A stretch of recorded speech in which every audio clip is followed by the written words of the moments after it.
Berita Indonesia Link, beritanya orang Indonesia. Jangan lupa subscribe ya.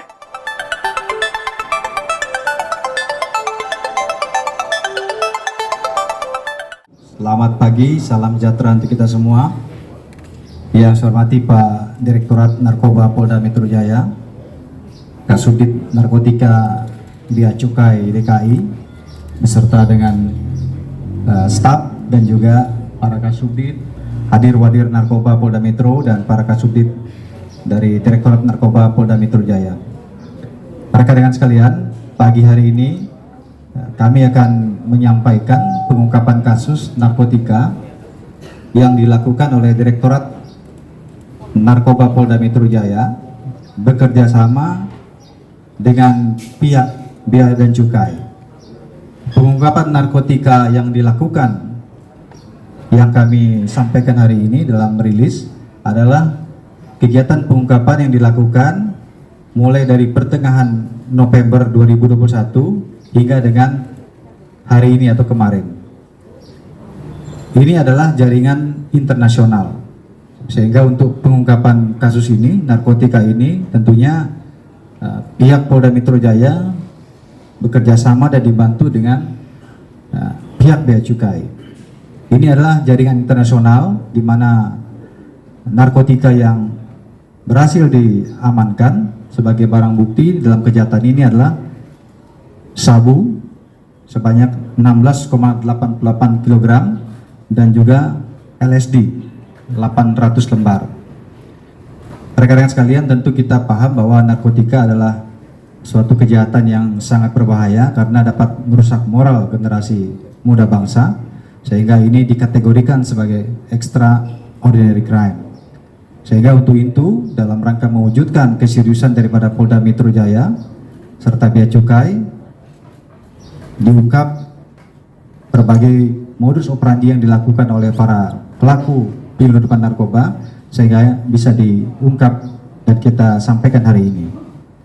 Kemudian dari pengungkapan kasus ini, pihak Polda Metro Jaya telah mengamankan dan menangkap serta menahan dan menetapkan sebanyak 39 tersangka. Kemudian terhadap mereka ini dipersangkakan Undang-Undang Narkotika Nomor 35 Tahun 2009, pasalnya adalah 114 ayat 2, 112 ayat 2, kemudian 111 ayat 1 junto pasal 132 Undang-Undang Nomor 35 Tahun 2009 dengan ancaman hukuman minimal 5 tahun penjara hingga hukuman mati. Kemudian rekan-rekan, dari pengungkapan narkotika hari ini tentunya kita bisa menyelamatkan generasi muda bangsa, ya, dengan jumlah narkotika yang hari ini kita ungkap ini bisa menyelamatkan sebanyak 85.000 jiwa. Ya, tentunya ini adalah suatu keberhasilan, dan juga tentunya ini menjadi perhatian bagi kita semua bahwa kasus narkotika ini bukan hanya menjadi beban daripada aparat kepolisian, tetapi ini tanggung jawab seluruh masyarakat. Bagaimana untuk memberikan pemahaman dan penyadaran terkait penyalahgunaan narkotika. Kemudian rekan-rekan, ini seperti saya sampaikan di awal tadi, ini adalah jaringan internasional, sehingga kita bekerja sama dengan Bea dan Cukai. Ini didatangkan dari luar negeri, diantaranya dari Kongo, Uganda, Cina, dan juga dari Kanada. Kemudian mereka mengirimkan dengan cara-cara untuk mengelabui petugas, seperti terlihat di sini.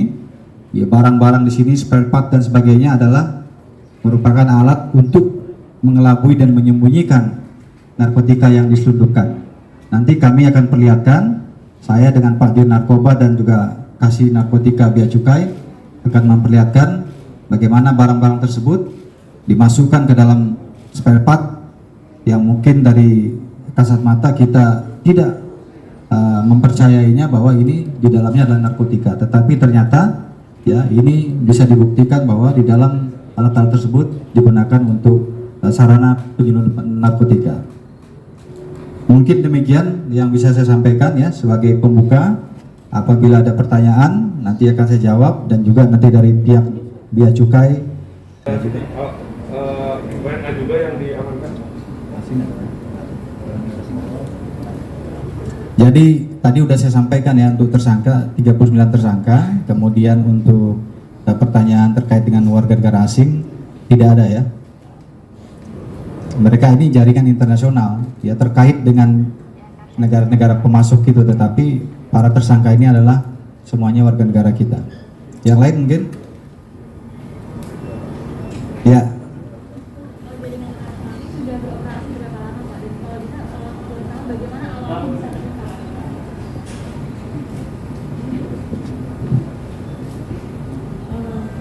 Baik, terima kasih sudah mengerti ya. Jadi untuk jaringan nasional ini adalah modusnya adalah pemesanan barang dari luar negeri ya, dari daerah Cina, Kanada, Uganda, Afrika ya. Bahwa narkotika sekarang yang tren yang udah mulai timbul adalah LSD ya. Itu adalah 800 pak ya, itu di Indonesia itu berada pada tahun 80. Sekarang sudah banyak lagi pemakai LSD. Ya, itu untuk kerjasamanya dengan Bea Cukai. Ya, jadi barang masuk dari luar negeri terdetek oleh Bea Cukai dan kami melakukan investigasi di tempat Bea Cukai. Setelah itu kami berdua melakukan undercover buy. Ya, jadi kami sudah bekerja sama dengan Bea Cukai baik dari segi awal, dari mulai kedatangan barang sampai ke pelaku yang memesan barang. Ya. Ini dalam waktu 15 hari. Ya, kalau dengan Bea Cukai hampir tiap bulan ada. Ini di Polda Metro saja di narkoba, tapi di Polres-Polres juga sama. Ya, Polres juga bisa langsung ke Bea Cukai. Ini ada kerjasama yang sudah kita sepakati bersama oleh pihak Bea Cukai bahwa setiap barang masuk ke Jakarta kita harus melakukan joint investigasi. Ya, alhamdulillah ini berhasil semua. Ya, ini sebagian kecil yang ada di Polda Metro, tapi di Polres-Polres juga ada. Jakarta Barat, Jakarta Pusat juga ada. Jadi barang-barang yang masuk melalui Bandara Soekarno-Hatta, barang melalui kantor pos di Pasar Baru. Ya, modusnya tadi sudah kami silakan bahwa dari pistonnya mobil, dari bola bulat ini ya. Oke, cukup ya. Terima kasih Pak Dir Narkoba. Jadi saya tambahkan rekan-rekan, jadi dalam pengungkapan kali ini tentunya yang menarik seperti disampaikan Pak Dir Narkoba tadi adalah narkotika jenis baru yang dulu pernah ada di awal tahun 80-an, sekarang muncul lagi, yaitu LSD. LSD ini adalah lysergic synthetic drug. Jadi pengaruh yang ditimbulkannya lah halusinasi. Jadi ini sangat berbahaya sekali. Ya, terakhir ya. Ya.